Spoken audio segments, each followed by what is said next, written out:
Did Gypsy Rose kill her mother before Nick arrived? I don't associate myself as a murderer because if you think about it, yes, I had a part to play in it. I asked Nick for help. And how that conversation started was, he was saying that he would protect me from anyone. I said, anyone. He said, yes. I said, even my mother. He said, yes. And then the plan kind of formed from there. But he's the one that did the actual kill, not me. I can't kill anyone. That's why he's in trouble to begin with, because he's the one that did it. So when they say I'm a murderer, I don't identify as that. Post by David Gottajohn. I am Nick's uncle and I have the same thing as Nick. Autism? If someone tells me to do something bad, I will do it. If you tell Nick to do something bad, he will do it. He does not know right from wrong, that's why we don't tell him to do something bad. She tricked Nick into doing it. She knows he had autism and took advantage of him. Yes. Who talked you into killing your mother? I did. I talked him into it. He told me before I ended up getting there in a text that there was latex gloves that be on the porch. She did say that. Right on the text is clear as day that you can actually see it. And then, well, I ended up finding them when I got there, and I let her know that I was at the door. She opened the door, and she made sure I had the gloves on before she gave me the weapon. The gloves on before she gave me the weapon, and gloves on before she gave me the weapon, and she made sure that she wouldn't let me open the door. She made sure I had those gloves on before either of those doors opened.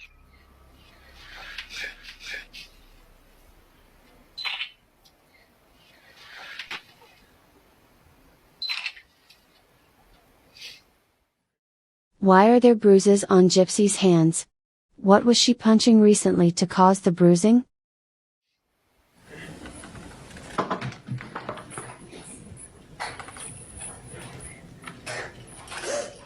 The penalty is life imprisonment or death.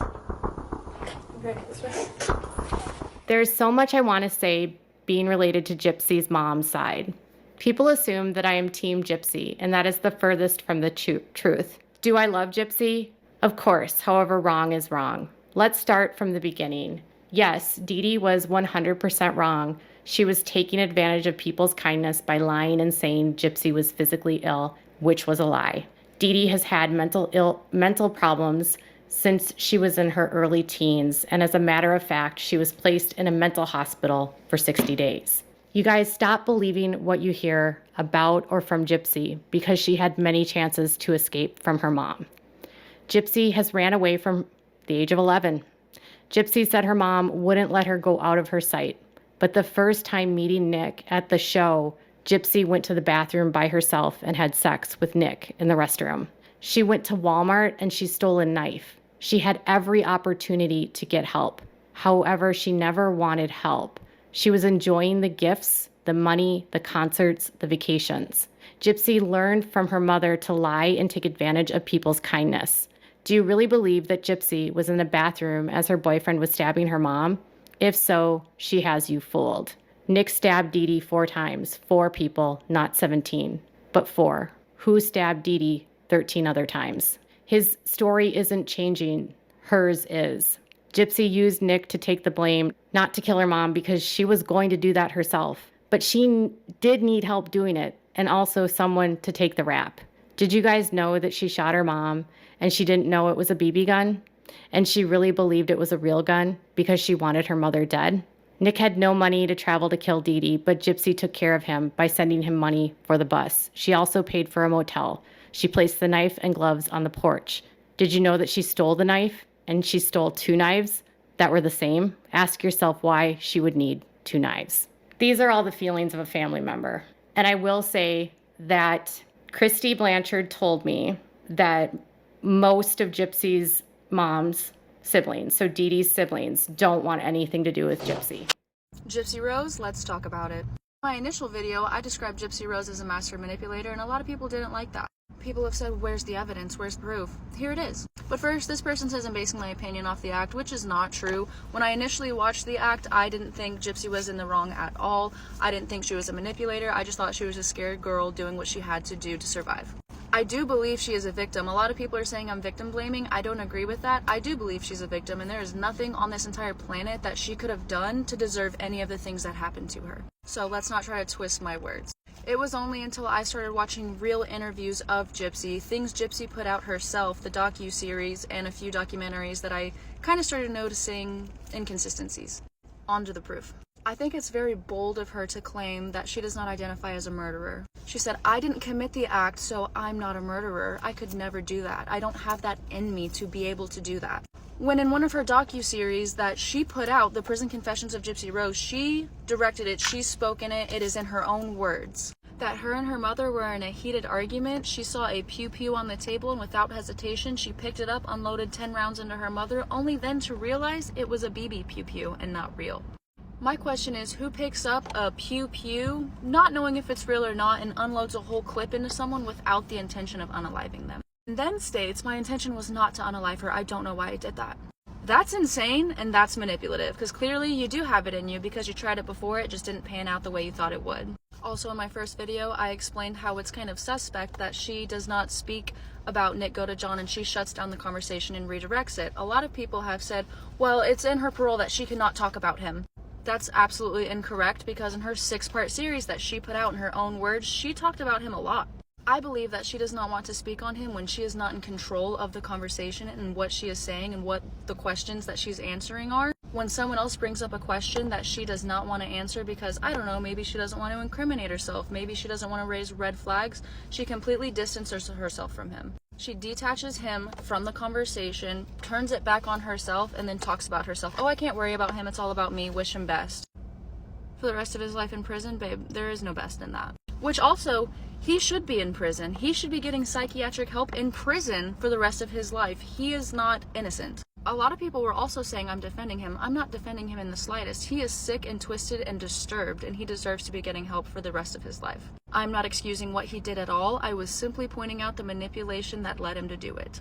Which brings me back to, Gypsy not only stole and provided him with the knife, but there are interviews of him saying that she did a lot more than what y'all know. In one of his interviews, he says that she left gloves outside for him and told him not to touch the door. Put the gloves on and don't touch the door, I'll let you in, to make sure that there are no fingerprints and they could get away with it. Also, in one of his interviews, a lot of people are asking where's the proof that he did not want to do it. It's in his interviews if you look them up.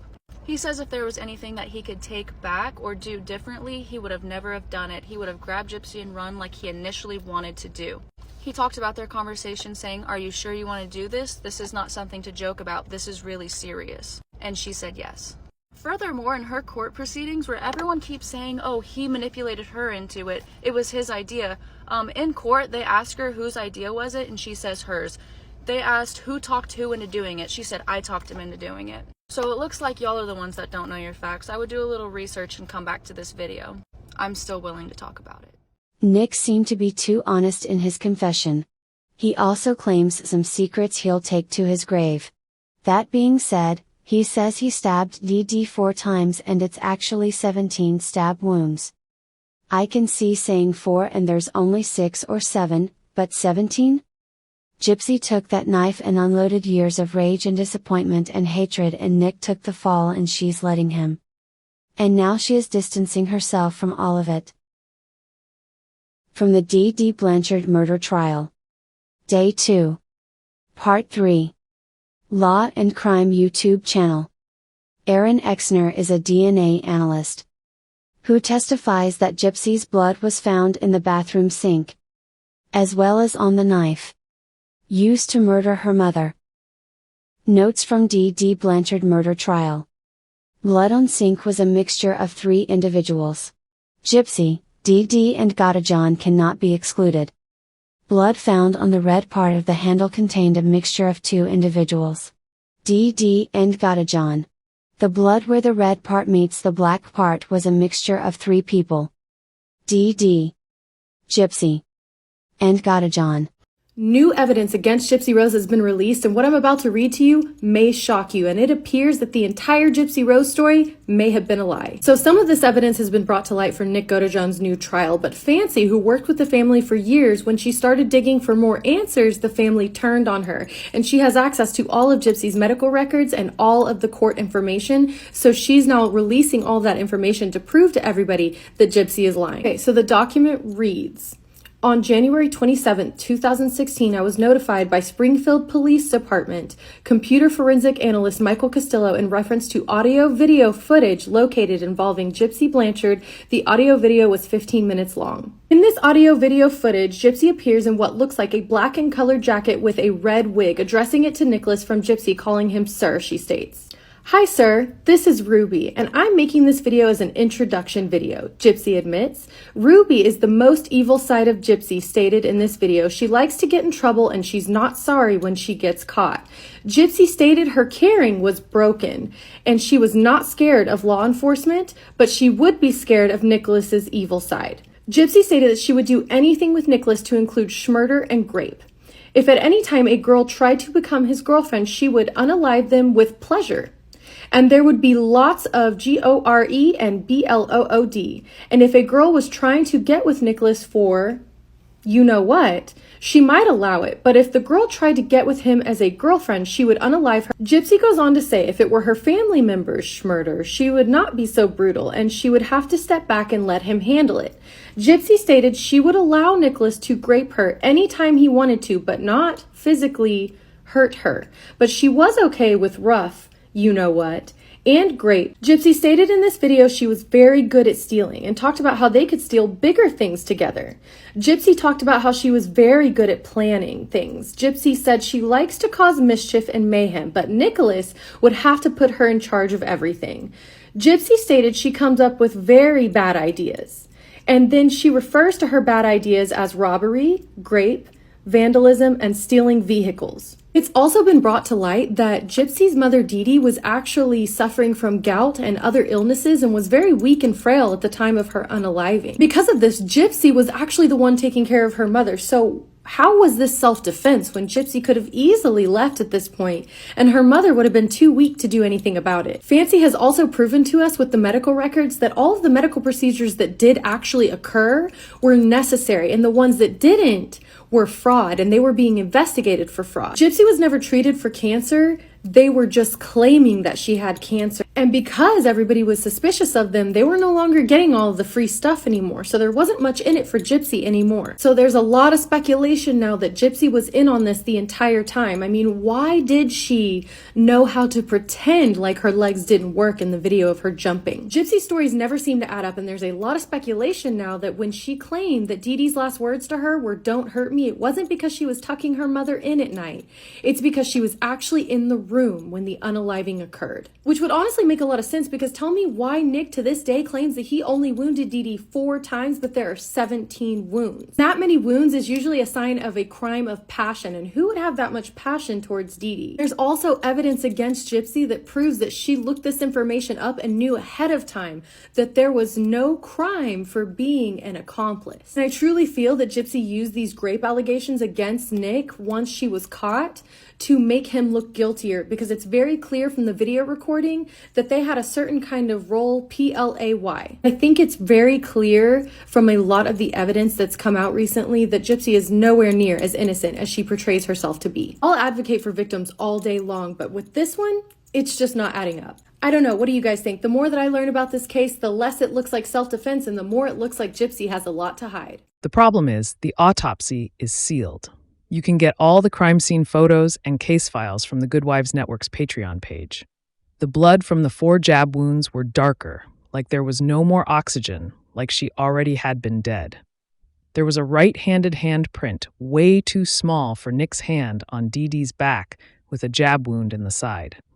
There is more than enough evidence to prove that she was jabbed by 2 different people. Plus, the other jab wounds were shallow, barely broke skin cuts. Like Gypsy said she tried to, but she couldn't. She just couldn't do it.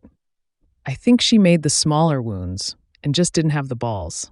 And while she waited for Nick, Dee Dee bleeds out and is almost dead by the time he gets there.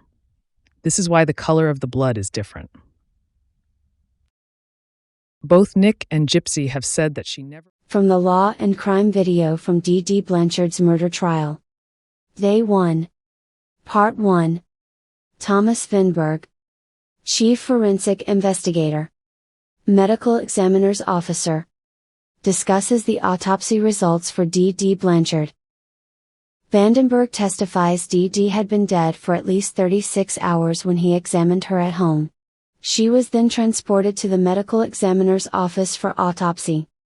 The prosecutor handed out packets to each juror with the autopsy photos. No visible reaction from jurors as they looked at the victim's body lying in her bed. D.D. Blanchard had 17 stab wounds and multiple incise wounds. 6 stabbing wounds penetrated into the body cavity. Her lungs, diaphragm, heart, and liver were punctured. The 6 stabbing wounds are consistent with what Nick Godejohn says he did to D.D. Nick said he stabbed D.D. 4 times and twice on her neck. Where did the other wounds come from unless Gypsy had stabbed her mother before Nicholas arrived? The official date given for D.D. Blanchard's death is June 9, 2015. Nicholas Godejohn didn't arrive until the early morning of June 10, 2015. Gypsy had stated that her mother was killed around 3 a.m. by Godejohn. But she was most likely killed by Gypsy before Nick arrived. Gypsy Rose Blanchard explained how she ends up feeling on the anniversary of her mother Claudine D.D. Blanchard's death in an interview with E! News on Sunday, June 9. When asked about her feelings on the anniversary of her mom's murder, Gypsy 32 explained that she has a lot of complicated feelings, and she said that it's often a difficult day for her. I feel that the date June 9th was somehow a ritual sacrifice because not only was Dee murdered on June 9th, but Dee's mother also died on June 9th. Although we don't know the cause of death for Emma Petrie, it's been said that Dee had a part in her passing by starving her mother and not giving her her pain medications.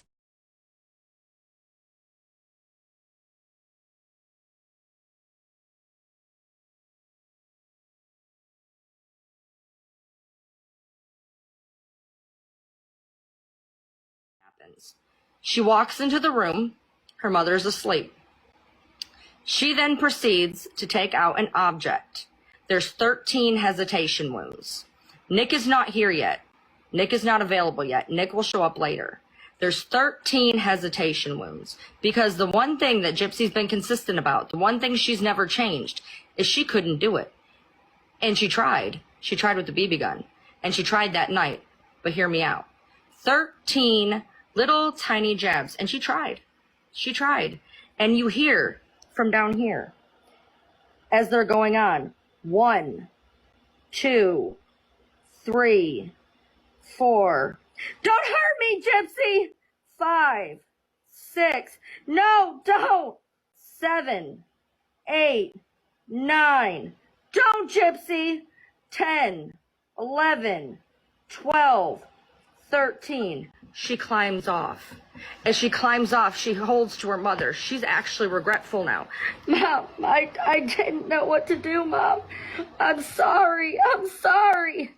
Gypsy, I'm not dead yet. You don't have to do this, Gypsy. Gypsy leaves the room. She gets a hold of Nick at 10 o'clock. And from 10 o'clock until he gets there, her blood slows. She goes down. And when Nick gets there, he finishes the blood spatter is not where it should be because she has started to go away. I'm so sorry, I have to take a minute. Oh, Jesus Christ. Oh, God. And that's what could have happened for educational purposes only and only alleged. Oh, my God. Nicholas Godejohn is serving life in prison without possibility of parole for first-degree murder. Gypsy Rose Blanchard served only 8.5 years and is now living her best life and claiming she's pregnant with her boyfriend's baby while getting a divorce from her husband Ryan Anderson. I believe Nicholas Godejohn was manipulated by Gypsy to do this crime and also supplied with everything necessary to do it. I also believe he should receive a much lighter sentence than what he has been given. Mitigating circumstances are factors in a criminal case that may reduce the defendant's moral or legal culpability, potentially leading to a lesser sentence. These circumstances don't excuse the crime, but offer context that might lessen the severity of punishment. In legal proceedings, mitigating factors are typically presented to the judge or jury to provide a fuller understanding of the defendant's situation or state of mind at the time of the offense. In Missouri, mitigating circumstances in first-degree murder cases are factors that may lessen the severity of sentencing, especially when the death penalty is being considered. According to Missouri Revised Statutes, Title 38, Section 565.032, mitigating circumstances include no significant criminal history. If the defendant has no substantial history of prior criminal activity, it may be a mitigating factor. Mental or emotional disturbance. If the defendant was under extreme mental or emotional distress at the time of the crime, this can be considered. Victim participation or consent. If the victim was involved in the conduct or gave consent, this may mitigate punishment. Minor role in the crime. If the defendant was only an accomplice with a minimal role in the murder, this may be a mitigating factor. Duress or domination by another. If the defendant acted under extreme pressure or was dominated by another person, this may lessen the perceived culpability. Impaired capacity. If the defendant's capacity to understand their actions or conform to the law was impaired, it may mitigate punishment. Defendant's age. The age of the defendant at the time of the crime, especially if they are young, can be a mitigating circumstance. These factors allow the jury or judge to consider context around the crime, potentially resulting in life imprisonment without parole rather than a death sentence if these mitigating factors are deemed significant enough. Nicholas Godejohn is actively pursuing an appeal against his murder conviction for the killing of D.D. Blanchard. His attorneys argue that the trial court abused its discretion, particularly citing ineffective legal representation during his trial. Godejohn's appeal is currently being reviewed by a Greene County judge, with hearings that began on August 9, 2022. The judge is assessing whether to set aside Godejohn's 2018 conviction based on these claims.